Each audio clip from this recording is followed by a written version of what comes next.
মাদ্রাসাতুল হাসান থেকে পড়াশোনা করে হিফজ সম্পন্ন করেছে, বলেন আলহামদুলিল্লাহ।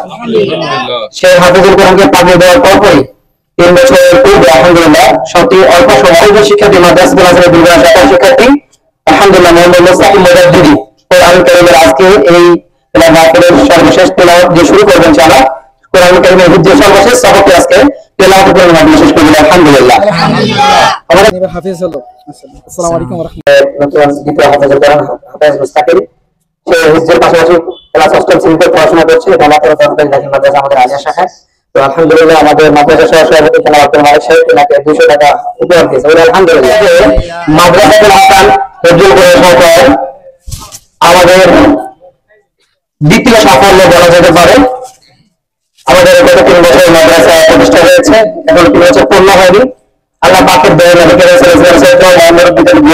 ও প্রাতিষ্ঠানিক আলহামদুলিল্লাহ পড়াশোনার রুটিন ও লক্ষ্য সবকিছু মিলিয়ে আলহামদুলিল্লাহ আমাদের 3 বছরের মধ্যে গত বছর 16 মাসে একজন শিক্ষার্থী মাদ্রাসাতুল হাসান থেকে পড়াশোনা করে হিফজ সম্পন্ন করেছে, বলেন আলহামদুলিল্লাহ। সে হাফিজুল কোরআনকে পাঠিয়ে দেওয়ার পরপরই 3 বছরের পূর্বে আলহামদুলিল্লাহ সত্যি অল্প সময়ে আরেকজন শিক্ষার্থী মাদ্রাসাতুল হাসানের দুর্গা শাখার শিক্ষার্থী আলহামদুলিল্লাহ মোহাম্মদ মুস্তাকিম মুজাদ্দিদি কোরআন কারীমের আজকে এই তেলাওয়াতের সর্বশেষ তেলাওয়াত যে শুরু করবেন ইনশাআল্লাহ। কোরআন কারীমের হিফজের সর্বশেষ সবকটি আজকে তেলাওয়াত করার মাধ্যমে শেষ করবেন আলহামদুলিল্লাহ। আমাদের শিক্ষার্থীরা হিফজের পাশাপাশি তারা জেনারেল শিক্ষা অর্জন করছে সরকারি আলিয়া মাদ্রাসার অধীনে 1ম শ্রেণী থেকে দাখিল 8ম শ্রেণী পর্যন্ত। একজন শিক্ষার্থী হাফেজুল কোরআন হওয়ার পাশাপাশি ইমাম হওয়ার পাশাপাশি সে যেন কোরআন উসুলের পাশাপাশি যেন সে প্রত্যেকটি সাবজেক্টের উপর দক্ষ হয়ে ওঠে এবং প্রতিটি বাংলাদেশের সরকারি বেসরকারি এবং দেশ ও বাইরে যেন দেশ ও জাতির ইসলামের কল্যাণে খেদমত করতে পারে, আরো উঁচু করতে পারে, এই ধারাবাহিকতার লক্ষ্য নিয়ে আলহামদুলিল্লাহ আমরা সেখান থেকে পড়াশোনা করেছি। এ পর্যায়ে আমরা আমাদের মুস্তাকিম মুজাদ্দিদি কোরআন কারীমের হিফজের সর্বশেষ সবকটি তেলাওয়াতের মাধ্যমে ইনশাআল্লাহ শেষ করব। আমরা সবাই শ্রবণ করব ইনশাআল্লাহ। কোরআন কারীম তেলাওয়াত সুন্নাত তেলাওয়াত শ্রবণ করা ওয়াজিব রয়েছে, আমরা নিরবতার সাথে তেলাওয়াত শ্রবণ করব। আসসালামু আলাইকুম ওয়া রাহমাতুল্লাহি ওয়া বারাকাতুহু। ওয়া আলাইকুম আসসালাম ওয়া রাহমাতুল্লাহি ওয়া বারাকাতুহু। أعوذ بالله من الشيطان الرجيم.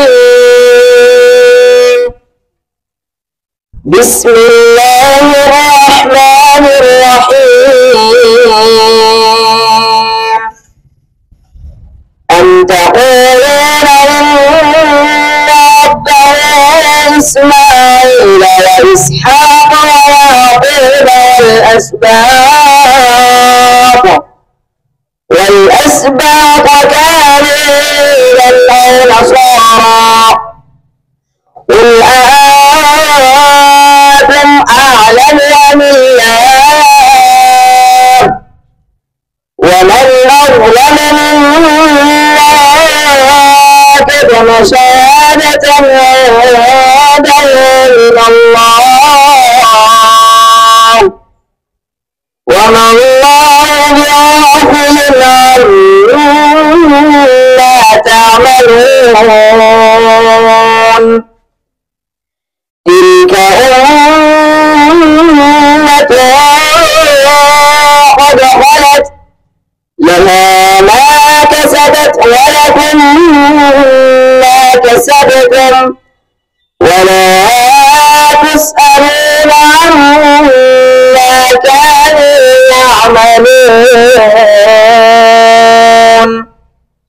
صدق الله العظيم وصدق رسوله النبي الحبيب الكريم. السلام عليكم ورحمة الله وبركاته. ما شاء الله مرحبا. الحمد لله.